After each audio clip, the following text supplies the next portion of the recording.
चलो बेटा। हेलो, नमस्ते, प्रणाम, जय माता दी।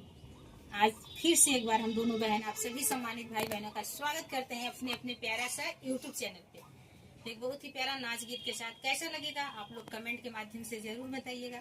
और उम्मीद करते हैं कि आप सभी मेरे मित्र भाई बहन जहाँ भी होंगे, जैसे भी होंगे, बिल्कुल स्वस्थ होंगे, मस्त होंगे। आप सभी के आशीर्वाद से हम लोग भी बिल्कुल ठीक है, लेकिन थोड़ा थोड़ा दिक्कत है और वो तो चलता रहता है। तो आइए सुनाते प्यारा सा नाच गीत। कैसा लगेगा आप लोग कमेंट के माध्यम से जरूर बताइएगा। डांस करना है क्या? आओ करो यहीं पे नाचे नदिया के किनारवा मोर मुरेला छैलाना, नाचे नदिया के किनारवा मोर मुरेला छैलाना, मोर मुरेला छैलाना, हो मुरेला छैलाना, नाचे नदिया के किनारवा मोर मुरेला छैलाना, नाचे नदिया के किनारवा मोर मुरेला छैलाना।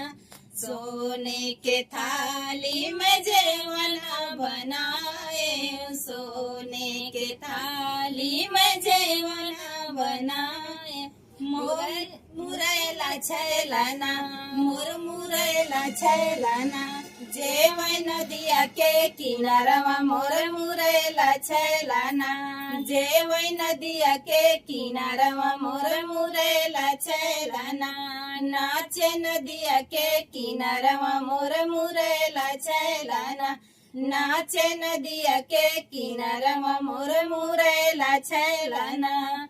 लवंगा इलाची कबीरा लगाए, लवंगा इलाची कबीरवा लगाए, मोर मुरेला छैलाना, मोर मुरेला छैलाना, कुछ नदिया के किनारवा मोर मुरेला छैलाना, कुछ नदिया के किनारवा मोर मुरेला छैलाना, सूतै नदिया के किनारवा मोर मुरेला छैलाना, सूतै नदिया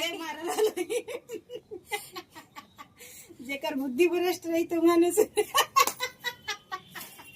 सूतै नदिया के किनारवा मोर मुरेला छैलाना, सूतै नदिया के किनारवा मोर मुरेला छैलाना, नाचे नदिया के किनारवा मोर मुरेला छैलाना, नाचे नदिया के किनारवा मोर मुरेला छैलाना।